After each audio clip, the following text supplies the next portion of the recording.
আসসালামু আলাইকুম। আমি সুমাইয়া শম্পা। আজকের পর্বে আপনাদের সাথে আমি শেয়ার করব চাল কুমড়া দিয়ে কিভাবে খুব সহজে মোরব্বা তৈরি করা যায়। আপনারা অনেকেও হয়তো পানি কুমড়া নামেও চিনে থাকেন, কিন্তু আমাদের চুয়াডাঙ্গা জেলার মানুষ এটাকে আমরা চাল কুমড়া বলে থাকি। আজকে চাল কুমড়া দিয়ে একেবারে মোরব্বা তৈরির সহজ রেসিপিটা আপনাদের সাথে আমি শেয়ার করব। আপনারা আমার সম্পূর্ণ ভিডিওটি দেখতে থাকুন। তার জন্য আমি একটা চাল কুমড়া নিয়েছি। এই চাল কুমড়াটা থেকে আমি 4 ভাগের 1 ভাগ অংশ কেটে নেব মুরব্বা তৈরির জন্য। চাল কুমড়াটা অবশ্যই একটু বড় সাইজের ছিল। আমি 1 অংশ কেটে নিয়েছি। এটাকে এখন আমি 4 ভাগে ভাগ করে নেব। চাল কুমড়াটাকে আমি এরকম করে কেটে নিলাম। দেখতেই পারছেন চাল কুমড়া থেকে কিন্তু চাল কুমড়ার মধ্যে যে আটিগুলো ছিল সেগুলো আমি ছাড়িয়ে নিয়েছি। এখন আমি একটা কাঁটা চামচের সাহায্যে চাল কুমড়াটাকে এভাবে ঠিক একটু কেটে নেব। খুব ভালোভাবে কেটে নিতে হবে যাতে চিনির শিরাটা খুব সহজে চাল কুমড়ার ভিতরে পৌঁছাতে পারে। সবগুলাকে একই রকমভাবে কেটে নিতে হবে। একেবারে সহজ উপায়ে এবং ঘরোয়া পদ্ধতিতে চাল কুমড়া দিয়ে মোরব্বা তৈরির রেসিপি দেখতে চাইলে আমার ভিডিওটি কিন্তু স্কিপ করবেন না। সবগুলাকে আমি একই রকমভাবে কেটে নিয়েছি। এখন আমি এগুলাকে চুনের পানিতে ভিজিয়ে রাখব 7 থেকে 8 ঘন্টার মতো। তার জন্য আমি একটা মিক্সিং বলে পানি দিয়ে নিচ্ছি। হাফ চা চামচ পরিমাণ চুন অ্যাড করলাম।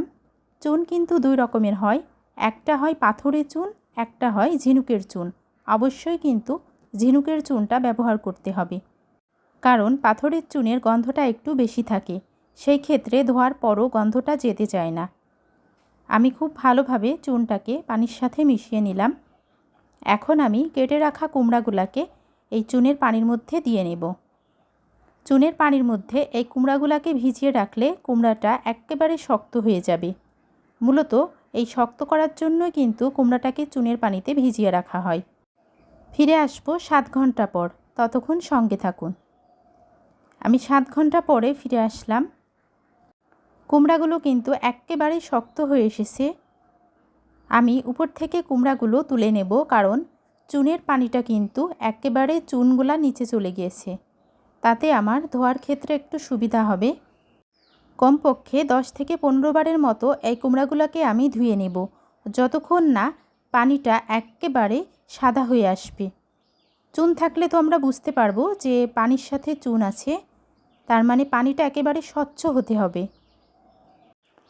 আমি কতটা স্বচ্ছভাবে ধুয়ে নিয়েছি দেখেই বুঝতে পারতেছেন। পানিটা কিন্তু একেবারে স্বচ্ছ। এখন আমি কুমড়ার পিসগুলোকে উঠিয়ে নিলাম।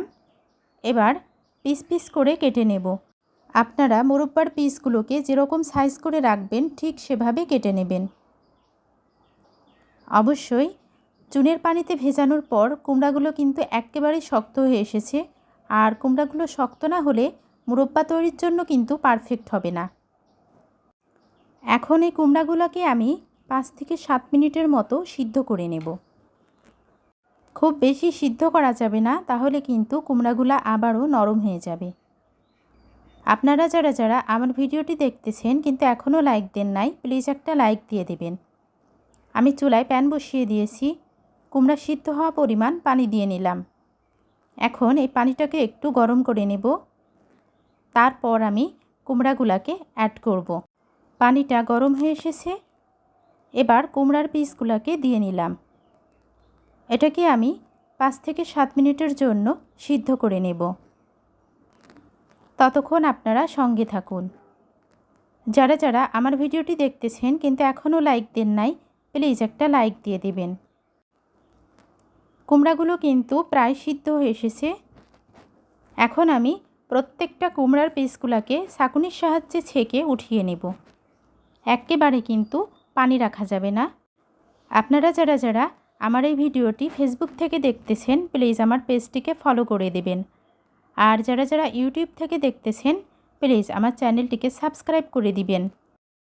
আমি যেহেতু এই প্যানটাতে মোরব্বা তৈরি করব, তাই প্যানের মধ্যে কুমড়ার পিসগুলোকে দিয়ে নিলাম। 1 কাপ পরিমাণ চিনি দিয়ে নিলাম।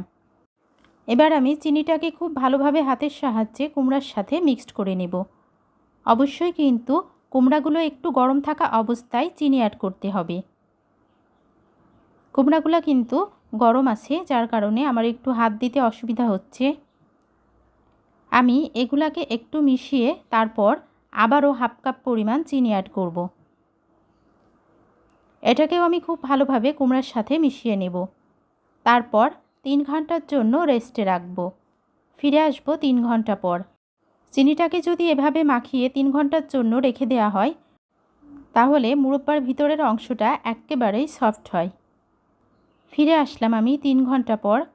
এটাকে মিডিয়াম টু লো হিটে জাল করতে থাকব। এভাবে জাল করব যতক্ষণ না পর্যন্ত এই চিনিটা কুমড়ার সাথে এক্কেবারে শুকিয়ে আসবে। এক্সট্রা কিন্তু আর কোনো পানি অ্যাড করা যাবে না। পানি অ্যাড করলে মুরব্বাটা পারফেক্ট হবে না। আমার ভিডিওটি যদি আপনাদের কাছে ভালো লেগে থাকে, অবশ্যই বেশি বেশি লাইক, কমেন্ট এবং শেয়ার করুন। আমার রেসিপিগুলো আপনাদের কাছে কেমন লাগছে কমেন্ট বক্সে জানাবেন।